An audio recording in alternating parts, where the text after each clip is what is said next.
കഴിഞ്ഞ 2 വീഡിയോയിലായിട്ട് നയനയുടെ മുറച്ചിറക്കാൻ വരുന്നതിനെ കുറിച്ചും ആദർശിനെ ഉണ്ടാകുന്ന ജലസിയെ കുറിച്ചും ഒക്കെ നമ്മൾ വീഡിയോ ഇട്ടിട്ടുണ്ട്. അപ്പൊ അത് കാണാത്തവര് കഴിഞ്ഞ വീഡിയോസ് ഒന്ന് കാണുകയാണെന്നുണ്ടെങ്കിൽ അത് ക്ലിയർ ആയിട്ട് മനസ്സിലാവട്ടോ. ഒരുപാട് പേര് സജസ്റ്റ് ചെയ്ത വീഡിയോ ആണ്. ആദർശിന് ഓഫീസിൽ വേണ്ടിയിട്ട് കാമുകയുണ്ടെന്നും അത് എന്തുകൊണ്ടാണ് ഉണ്ടായെന്നും അതുപോലെ തന്നെ നയനയുടെ മുറച്ചിറക്കാൻ വരുന്നതിനെ കുറിച്ചും അതിന്റെ ഒരു ജലസിയും കാര്യങ്ങളൊക്കെ നമ്മൾ കഴിഞ്ഞ വീഡിയോയിൽ ചർച്ച ചെയ്തിട്ടുണ്ട് കേട്ടോ. കാണാത്തവര് അതൊന്ന് കാണുകയാണെന്നുണ്ടെങ്കിൽ ഈ ഒരു ഫൈനൽ പാർട്ട് മനസ്സിലാവും. ഇത് ഫൈനൽ പാർട്ടാണ് കേട്ടോ. അങ്ങനെ ആദർശ് നയനയുടെ വീട്ടിലെത്തിയിരിക്കുകയാണ്. അതിന്റെ കൂടെ നമ്മുടെ മുറച്ചെറുക്കനുണ്ട്.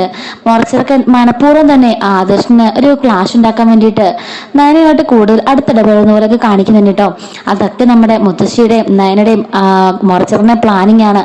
ആദ്യം എന്നേക്കുമായി നയനെ വീട്ടിൽ പോകാൻ വേണ്ടിയിട്ട് നയനയെ ഓരോന്നൊക്കെ കാണിച്ച് അവന് മറ്റൊരു കാമുകയുണ്ടെന്നൊക്കെ കാണിച്ചിട്ട് ആദർശിന് മറ്റൊരു കാമുകയുണ്ടെന്ന് കാണിച്ചിട്ട് നയനെ വേദനിപ്പിച്ച് പറഞ്ഞേക്കാൻ ശ്രമിക്കുന്നുണ്ട്. അപ്പോഴൊന്നും തന്റെ മനസ്സിൽ നയനയ്ക്ക് സ്ഥാനമുണ്ടെന്നുള്ള കാര്യം ആദർശ് ചിന്തിക്കുന്ന കൂടിയില്ല. പക്ഷെങ്കില് മുറച്ചിറക്കനായിട്ട് മറ്റൊരാൾ വന്ന് നയനയെ കൊണ്ടുപോകുന്നൊരു പേടി ആദർശിന്റെ മനസ്സിലുണ്ടാകുമ്പോഴാണ് ആദർശിന് ശരിക്കും നയന തനിക്ക് എത്രത്തോളം വേണ്ടപ്പെട്ടവളാണെന്നുള്ള കാര്യം മനസ്സിലാകുന്നത്. അങ്ങനെ നയനയുടെ വീട്ടില് ഊണൊക്കെ കഴിഞ്ഞതിന് ശേഷം രണ്ടുപേരും കിടക്കാനായിട്ട് കയറുന്നുണ്ട് കേട്ടോ. അപ്പോഴേക്കും കനക വന്നിട്ട് പറയാണ്, മോൻ കിടന്നുറങ്ങിക്കോ, ഒരുപാട് യാത്ര ചെയ്ത് വന്നതല്ലേന്ന് പറയുന്നു. ആദർശനോട് ചോദിക്കുന്നുണ്ട്, മോൻ ഉറങ്ങുന്നുണ്ടോ? ഇല്ലമ്മേ, ഈ സമയത്ത് ഉറങ്ങുന്ന ശീലമൊന്നും എനിക്കില്ല, എനിക്ക് കുറച്ച് വർക്കുണ്ട്. ബാഗില് കാറിൽ ലാപ്ടോപ്പ് ഉണ്ട്, ഞാൻ അതെടുത്തോണ്ട് വർക്ക് ചെയ്തോളാം. അപ്പൊ നയന ചോദിക്കാണ്, അതിന്റെ ആദർശട്ടാ ഇനി ഓഫീസിൽ പോണില്ലേ?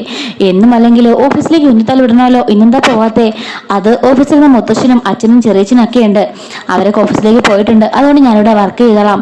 എന്താ നിനക്കല്ല ബുദ്ധിമുട്ടുണ്ടോ? എനിക്ക് എന്ത് ബുദ്ധിമുട്ടാ, ആദർശിനോടുള്ളതാണ് എനിക്ക് ഏറ്റവും ഇഷ്ടമെന്ന് നയന പറയുന്നുണ്ട്. അപ്പൊ ആദർശം മനസ്സിൽ പറയാണ്, മനസ്സിലായി, നീ അവനെ കെട്ടാനിരുന്നല്ലേ, അതുകൊണ്ടായിരിക്കും എന്നെ പറഞ്ഞ ഇത്ര ധൃതി, സമ്മതിക്കില്ലടി എന്ന് ആദർശം മനസ്സിൽ പറയുന്നുണ്ട് കേട്ടോ. നയന ഉള്ളിൽ ചിരിക്കാണ്. ആദർശന്റെ മനസ്സിൽ എന്നെ എത്രത്തോളം ഇഷ്ടമുണ്ടെന്ന് ആദർശം തന്നെ മനസ്സിലാക്കണം, അതുകൊണ്ടാ ഇതുപോലൊരു നാടകം ഞങ്ങൾ കളിക്കുന്നത് എന്ന് നയനെ മനസ്സിൽ പറയുന്നുണ്ട് കേട്ടോ. അങ്ങനെ നയനയാണെങ്കിൽ നന്ദുന്റെ മുറി വൃത്തിയാക്കിയാണല്ലോ മുറച്ചിറക്കൻ കൊടുത്തത്. അപ്പൊ ആദർശ് ഹാളിൽ ഇരുന്ന് ലാപ്ടോപ്പിൽ വർക്ക് ചെയ്യാണ്. എന്നാൽ ഈ മുറച്ചിറക്കൻ അവിടെ നിന്ന് നേരെ എഴുന്നേറ്റ് നയന എടുക്കുന്ന മുറിയാണ്.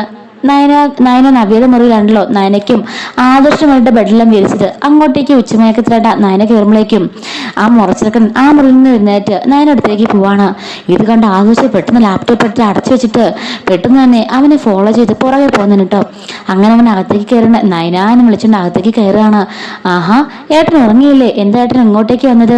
അപ്പോഴേക്കും ആദർശ് വരുന്നത് കണ്ണാടിലൂടെ അവൻ കാണുന്നുണ്ട്. ആദർശ് കഥന്റെ പുറകില് ഒളിഞ്ഞു നിൽക്കുന്നതും അവർ കാണുന്നുണ്ട് കേട്ടോ.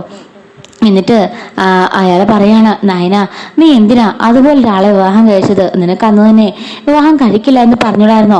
അപ്പോഴേക്ക് നയന പറഞ്ഞിട്ടുണ്ട്, എന്റെ ഏട്ടാ അതൊക്കെ വലിയൊരു കഥയാ, എന്റെ നവ്യേച്ചി ഒപ്പിച്ച പണിയാന്നില്ല. നവ്യേച്ചി ആദർശനെ ഇഷ്ടാന്ന് പറഞ്ഞിട്ട് പണത്തിന് വേണ്ടിയിട്ട് ആദർശനെ സ്നേഹിക്കുന്നതിൽ അഭിനയിച്ചിട്ട് ആദർശന്റെ അരണ്യനുമായിട്ട് കടന്നു കളഞ്ഞു. ആ സമയത്ത് മറ്റൊരു രക്ഷയുമില്ലാതെ എന്റെ അച്ഛനെ ഓർത്തിട്ടാണ് ഞാൻ വിവാഹം കഴിച്ചത്. അപ്പോഴേക്കും ആ മുറച്ചിറക്കം പറയാണ്, എന്തെങ്കിലും ചാൻസ് കിട്ടുന്നെങ്കിൽ ഞാൻ നിന്നെ അങ്ങ് കൊണ്ടുപോകാൻ ഓർത്തായിരുന്നു, ഇതിപ്പോ എല്ലാം നിഷ്ഫലമായി പോയല്ലോ. അല്ല, പുള്ളിക്കാരൻ നിന്നെ നന്നായിട്ട് നോക്കുന്നുണ്ടോ? അപ്പൊ നയനെ പറയാണ്, അത് ഞങ്ങൾ തമ്മിൽ ഇതുവരെ ജീവിക്കാൻ പോലും തുടങ്ങിയിട്ടില്ല, ആദർശേട്ടന് ഇപ്പോഴെന്നെ ഉൾക്കൊള്ളാൻ സാധിച്ചിട്ടില്ല. അപ്പോഴേക്കും മുറച്ചെറുക്കാൻ പറയാണ്, ആണോ? എങ്കിലും നല്ല കാര്യമായി. നീ ഒരു കാര്യം ചെയ്യ്, എന്തെങ്കിലും പ്രശ്നം ഉണ്ടാക്കിയിട്ട് അവിടെ നിന്ന് പോരെ, ഞാൻ നിന്നെയും കൊണ്ട് അമേരിക്കയിലേക്ക് പറക്കാം, നിന്നെ ഞാൻ വിവാഹം കഴിച്ചോളാം, എനിക്കൊരു പ്രശ്നമില്ലെന്ന് പറയുമ്പോഴേക്കും നയനെ പറയാണ്, അതെങ്ങനെ ഏട്ടാ സാധിക്കുന്നത്? എന്നെ താലിയേറ്റിയ ആളല്ലേ ആദർശേട്ടൻ. അപ്പോഴേക്കും ആ മുറച്ചെറുക്കനും നയനയ്ക്ക് അറിയാട്ടോ ആദർശ് വെളിയിൽ നിൽക്കുന്നുണ്ടെന്നുള്ള കാര്യം. അതൊന്നും നീ മൈൻഡ് ചെയ്യേണ്ട ആവശ്യമില്ല. കാരണം നിന്നെ സ്നേഹിക്കാത്ത ഒരാളുടെ കൂടെ കടിച്ചു കഴിഞ്ഞാലും നല്ലത് നിന്നെ സ്നേഹിക്കുന്ന എൻ്റെ കൂടെ അങ്ങോട്ടേക്ക് വരുന്നതെല്ലാം ചോദിക്കുമ്പോൾ നയന പറയാണ്, അത് ശരിയായിരിക്കും ചേട്ടൻ പറഞ്ഞത്. കാരണം എന്നെ ഒരിക്കൽ പോലും ആദർശേട്ടൻ സ്നേഹിച്ചിട്ടില്ല. ആദർശേട്ടൻ്റെ അമ്മേനെ ആദർശേട്ടന് പേടിയാ, അവർക്ക് എന്നെ പൂർണ്ണം ഉൾക്കൊള്ളാൻ സാധിക്കില്ല, അതുകൊണ്ട് തന്നെ ആദർശൻ ഒരിക്കലും എന്നെ അംഗീകരിക്കില്ല എന്നാ പറഞ്ഞിരിക്കുന്നത്. പിന്നെ അവിടെ ഒരു വേലക്കാരിയപ്പോൾ ഞാൻ ജീവിക്കുന്നത് എന്താണെന്ന് വെച്ചാൽ എൻ്റെ അച്ഛനെ ഓർത്തിട്ടാ. അപ്പോഴേക്കും മുറച്ചെറുക്കാൻ പറയുന്നു, നീ എന്തിനാ അങ്ങനെ കടിച്ചു നിർത്തണേ? അതിൻ്റെ ആവശ്യമൊന്നും നിനക്കില്ല, നിന്നെ കിട്ടുന്ന ആള് ഭാഗ്യവാനാണെന്ന് ഞാൻ എപ്പോഴും പറയാറുള്ളത് അല്ലേ? നിന്റെ അച്ഛനെ ഓർത്തിട്ടാണെങ്കിൽ ഞാൻ ഞങ്ങളോട് പറഞ്ഞ് എല്ലാം സംസാരിക്കാം. നിന്നെ ഇതുവരെ അയാൾ ഭാര്യയായിട്ട് അംഗീകരിച്ചിട്ടില്ല എന്നും ഒരിക്കൽ പോലും അംഗീകരിക്കില്ല എന്നും പറയുമ്പോൾ മാമന് മനസ്സിലാവും ഞാൻ നിന്നെ കൊണ്ട് വിവാഹം കഴിച്ച് അങ്ങ് ദുബായിലേക്ക് പറക്കാം. അപ്പോഴേക്കും അതിനെ പറയാണ് എന്തിനായിട്ടാ നടക്കാത്ത കാര്യങ്ങളെ കുറിച്ചൊക്കെ പറയുന്നത്. അപ്പോഴേക്കും അയാൾ പറയുന്നുണ്ട്, നീയല്ലേ പറഞ്ഞത് നിന്റെ ഹസ്ബൻഡ് നിന്നെ ഇഷ്ടമില്ലാന്ന്. മാമൻ പറഞ്ഞിരുന്നു 2 തവണ നിന്നെ വീട്ടിൽ ഇറക്കി വിട്ടെന്ന്. എന്നിട്ട് നീ ഇനി അങ്ങോട്ടേക്ക് പോവാണോ? വേണ്ട, നീ എന്താ നിന്റെ അഭിമാനം കളയുന്നത്? നീ എന്റെ കൂടെ പോരെന്ന് പറയുന്നുണ്ട് കേട്ടോ. അപ്പോഴേക്കും ആദർശ് തരടാ, നിനക്ക് ഇപ്പൊ എന്നെ നയനെ തരാം എന്ന് പുറത്തുനിന്ന് പറയുന്നുണ്ട് കേട്ടോ. അങ്ങനെ നയന എത്ര നാൾ നമ്മളൊന്ന് കെട്ടിപ്പിടിച്ചിട്ട്, പണ്ടൊക്കെ നമ്മള് മണ്ടപ്പം ചുറ്റാണെന്നൊക്കെ ഓർമ്മയുണ്ടോ? ഞാനിവിടുന്ന് പോയിട്ട് തന്നെ ഇപ്പം 5-6 വർഷമായി. ഇടയ്ക്കിടയ്ക്ക് നമ്മള് വീഡിയോ കോള് കാണുന്നല്ലാതെ ഒന്ന് വരാൻ പോലും സാധിച്ചിട്ടില്ല. നീ കുട്ടിപ്പാവടയൊക്കെ ഇട്ട് നടക്കുന്ന കാണാൻ നല്ല രസമായിരുന്നു. നിന്റെ കൂടെ കണ്ണുപൊത്തി കളിച്ചതൊക്കെ എനിക്ക് ഇന്നും ആയത് ഓർമ്മയുണ്ട്. അങ്ങനെ നയനയും അവനും തമ്മിൽ പരസ്പരം ഇങ്ങനെ ആദർശം ഒന്ന് വട്ടാക്കാൻ വേണ്ടി പറയുന്നുണ്ട് കേട്ടോ. അന്നത്തെ പോലെ നമുക്ക് കെട്ടിപ്പിടിച്ച് നമുക്ക് നമ്മുടേതായ ലോകത്തേക്ക് ഒന്ന് പോയാലോ എന്നൊക്കെ ചോദിക്കുമ്പോൾ നയന പറയണ, ഈ ഏട്ടൻ്റെ ഒരു കാര്യം, എന്താ കൊച്ചുകുട്ടിയാണെന്നാണ് ഇപ്പോഴും വിചാരം. ഞാൻ വിവാഹം കഴിച്ചിട്ട് പെൺകുട്ടിയാ, അതുകൊണ്ട് അതിനെയൊന്നും പാടില്ല. അപ്പോഴേക്കും മുറച്ചൊക്കെ പറഞ്ഞ, ഇല്ലില്ല, ഞാൻ തന്നെ നിന്നെ വിവാഹം കഴിക്കും.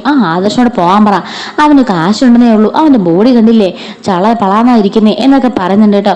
പെട്ടെന്ന് ആദർശ് കഥ തുറന്ന് കയറിട്ട്, അയ്യോ സോറി, നിങ്ങളുണ്ടായിരുന്നോ? ഞാൻ കണ്ടില്ല, നയനോട് കിടക്കാൻ പറഞ്ഞിരുന്നു, അതുകൊണ്ടേ കയറുന്നെന്ന് പറയുമ്പോൾ, അതിനെന്താ ബ്രോ ഇവിടെ നിന്ന് ഇരിക്കുക എന്ന് പറയാണ്. എന്നിട്ട് പറയുന്നു, ബ്രോയോട് ഞാനൊരു കാര്യം ചോദിക്കട്ടെ, ഞങ്ങളുടെ നയനെ ബ്രോയ്ക്ക് ഇഷ്ടമാണെന്ന് ചോദിക്കുമ്പം ആദർശൊന്നും മിണ്ടാതിരിക്കുന്നതാണ് കേട്ടോ. അപ്പോഴേക്കും അയാളെ പറയാണ്, ബ്രോയ്ക്ക് ഇഷ്ടമില്ലെങ്കിൽ ഈ നിമിഷം പറഞ്ഞാൽ മതി. എന്നോട് മാമൻ വിളിച്ച് പറഞ്ഞിരുന്നു നിങ്ങളുടെ വീട്ടിലുണ്ടായ പ്രശ്നങ്ങളും എൻ്റെ നയനെ ഇറക്കിവിട്ട കാര്യമാക്കി. അത് അറിഞ്ഞപ്പോഴുണ്ടല്ലോ അങ്ങോട്ടേക്ക് വന്നിട്ട് നിങ്ങളെ എല്ലാം അടിച്ച് നിലംപരിശാക്കി എന്നോട് നയനയും കൊണ്ടെങ്കിൽ വരാനാ തോന്നിയത്. പിന്നെ മാമൻ പറഞ്ഞിട്ടേ വേണ്ടെന്ന് വെച്ചത്. ആദർശ് പറ, ഇപ്പൊ ആദർശ് പറഞ്ഞാൽ മതി, ആ നയനെ ഇഷ്ടമില്ലെങ്കിൽ ഈ നിമിഷം ഞാൻ താലി കെട്ടി എന്റേതാക്കി ഞാൻ കൊണ്ടുപോകാമെന്ന് പറയുമ്പോഴേക്കും ആദർശ് പറയണ, എന്തൊക്കെയാ സഹോദരി പറഞ്ഞത്? നയനന്റെ ഭാര്യയല്ലേ, എനിക്കങ്ങനെ തന്നെ സ്നേഹിക്കാതിരിക്കാൻ പറ്റും? പിന്നെ നയന വന്ന വഴി എങ്ങനെയാന്ന് തനിക്കറിയാലോ, അതുകൊണ്ടാ വീട്ടിനുള്ളിൽ കുറച്ച് നീരസമൊക്കെ. അല്ലാതെ എനിക്ക് നയന എന്ന ജീവനാ, ഒരിക്കലും നയനെ കൈവിടില്ല എന്ന് പറഞ്ഞിട്ട് ആ മുറച്ചിറക്കന്റെയും നയനയുടെ നടുക്കോട്ട് കയറിന്നിട്ട് ആദർശ് ഇങ്ങനെ നയന ഇങ്ങനെ തോളത്തിന് കെട്ടിപ്പിടിച്ച് പറയണ, നയന എന്റെ ഭാഗ്യ, നയന വന്നതിന് ശേഷം എന്റെ കമ്പനിക്ക് വലിയ ഉയർച്ചകളാ. എനിക്കും അതുപോലെ തന്നെയാ, എന്നെ ഒരുപാട് തവണ നയനെ രക്ഷിച്ചിട്ടുണ്ട്. അതുപോലെ തന്നെ എനിക്ക് നയന നല്ല ജീവനാ, അതുകൊണ്ട് നയനെ ഞാൻ ആർക്കും വിട്ടുകൊടുക്കില്ല എന്നൊക്കെ പറഞ്ഞിട്ട് ആദർശ് അങ്ങ് വല്ലാണ്ട് ഒരു സൈസ് ഭയപ്പെട്ട് പറഞ്ഞ പോലെ പറഞ്ഞു കേട്ടോ. അപ്പോഴേക്കും ഇത് കേൾക്കുമ്പോഴേക്കും മുറച്ചിറക്കം നയനയ്ക്കും കാര്യം മനസ്സിലാകുന്നുണ്ട്. ആദർശ് നല്ല ഇഷ്ടമാണ് നയനെയെന്നും മുറച്ചിറക്കം വന്നതോടുകൂടി ജലസി അടിച്ചിട്ട് ആദർശ് ഇങ്ങനെ ഇതാകുന്നുണ്ടെന്നൊക്കെ മനസ്സിലാകുന്നുണ്ട് കേട്ടോ. അപ്പോഴേക്കും മുറച്ചിട്ട് പറഞ്ഞ, ഓക്കെ ബ്രോ, എന്നാൽ ഞാൻ എൻ്റെ മുറിയിലേക്ക് പോയി കിടക്കട്ടെ, ആരുമില്ലാതെ ഒറ്റയ്ക്ക് ബോറടിച്ചു. പിന്നെ നയനെ കണ്ട് ഒരുപാട് കാലമായല്ലോ, അതുകൊണ്ടാ ഇനിയിപ്പോൾ നിങ്ങൾ ഹസ്ബൻഡ് വൈഫ് സംസാരിച്ചിരിക്കുക എന്നും പറഞ്ഞിട്ട് ഡോർ അടിച്ചിട്ട് അയാൾ അവിടെ നിന്ന് പോകുന്നുണ്ട് കേട്ടോ. അപ്പോഴേക്കും ആദർശ് പറഞ്ഞു, നിന്റെ മുറച്ചിട്ട് ആൾ കൊള്ളാലോ, ഒരു ഗ്യാപ്പ് കിട്ടിയപ്പം അയാൾ നിന്നെ കൊണ്ട് പോകാൻ ശ്രമിച്ചോ? അപ്പോഴേക്കും നയനെ പറയണം, ആദർശിട്ടെന്നെ വേണ്ടല്ലോ, പിന്നെ ആദർശം ടെൻഷൻ അടിക്കുന്നേ, എൻ്റെ ഭാര്യയുടെ പോലും കണ്ടില്ലല്ലോ, എന്നെ എൻ്റെ മുറച്ചിന് ഭയങ്കര ഇഷ്ടമായിരുന്നു, വിവാഹം കഴിക്കാൻ താല്പര്യം ഉണ്ടായിരുന്നു. അപ്പോഴെൻ്റെ ചേച്ചി അമ്മ ഒരു പണിയൊക്കെ കാണിച്ച് അതുകൊണ്ടാണെന്ന് പറയാണ്. എങ്കിലും അവനാള് ശരിയൊന്നും അല്ലെന്നാ തോന്നുന്നേ. അപ്പൊ നയനെ പറയണ, പാവ ഈ കാണുന്ന ചാട്ടാക്കിയുള്ളൂ, പുള്ളിക്കാരൻ ആകപ്പാട് ഒരു 5 പാവ എന്നൊക്കെ പറയുന്നുണ്ട്, എനിക്കങ്ങനെ തോന്നുന്നില്ല എന്ന് പറഞ്ഞിട്ട് ആദർശ് ഞാനെങ്കിൽ ചേച്ചി തന്നെ കിടക്കട്ടെ എന്ന് പറയാണ്. നയന, ഞാനും ഉറക്കമായിരുന്നു, അപ്പോഴേട്ടൊന്ന് വിളിച്ചെന്ന് പറഞ്ഞു, അത് ഞാൻ കണ്ടോ എപ്പം? എന്നിട്ട് ആദർശൻ ഇപ്പോഴാണല്ലോ ഇങ്ങോട്ടേക്ക് വന്നത്. അല്ല, ഞാൻ പെട്ടെന്ന് കിടക്കാൻ വന്നപ്പം ഇവിടെ കണ്ടത് കാര്യം പറയാന്നൊക്കെ പറഞ്ഞു തപ്പുന്നുണ്ട് കേട്ടോ. അങ്ങനെ നയനയുടെ അടുത്ത് തന്നെ ആദർശ് അവിടെ കിടക്കുന്നുണ്ട്. അപ്പോഴേക്കും ഇത് കാണുന്ന കനകത്തിനും ഗോവിന്ദനും നല്ല സന്തോഷമാണ് കേട്ടോ. അവര് ഇപ്പൊ ഒരുമിച്ചാണല്ലേ എന്നൊക്കെ ഗോവിന്ദൻ ചോദിക്കുമ്പം, അതെ, ഞാനും നയനയുടെ നവിയുടെ വീട്ടിൽ പോയപ്പോഴും അവര് ഒരുമിച്ചാണ് കിടന്നിരുന്നത് എന്നൊക്കെ പറയുന്നുണ്ട്. എന്തായാലും അവർ നമ്മളെ പിണക്കൊക്കെ മാറിയിട്ട് ഒന്നാട് സന്തോഷത്തോടെ ജീവിച്ചാൽ മതിയായിരുന്നു എന്ന് ഗോവിന്ദൻ പറയാണ്. അതൊക്കെ നടക്കും, അതാണല്ലോ നയനയുടെ മുത്തശ്ശി പറഞ്ഞിട്ട് പ്ലാനിങ് എന്ന് പറയുന്നുണ്ട് കേട്ടോ. ശരിക്കും കനകത്തിനും ഗോവിന്ദനും ഒക്കെ ഈ ഒരു കാര്യം അറിയാം. അപ്പൊ അവരും നന്നായിട്ട് അഭിനയിച്ച് തന്നെ ആദർശന്റെ മനസ്സിൽ ഒരു ജലസി ഉണ്ടാക്കിയിട്ട് നയനെ സ്നേഹിക്കാൻ വേണ്ടിയിട്ടാണ് അവരിങ്ങനെയൊക്കെ ചെയ്തു കൂട്ടുന്നത് കേട്ടോ. അപ്പൊ എന്തായാലും ഇത് ഫൈനൽ പാർട്ടായിരിക്കും. പക്ഷെ ഇതിന്റെ ബാക്കി കഥകളൊക്കെ ഉണ്ട്, അതൊക്കെ നമ്മൾ വരുന്ന അപ്ലോഡ് ചെയ്യുന്നതായിരിക്കും കേട്ടോ. മിസ് ആവാതിരിക്കാൻ ചാനൽ സബ്സ്ക്രൈബ് ചെയ്ത് സപ്പോർട്ട് ചെയ്യണേ. Thanks for watching.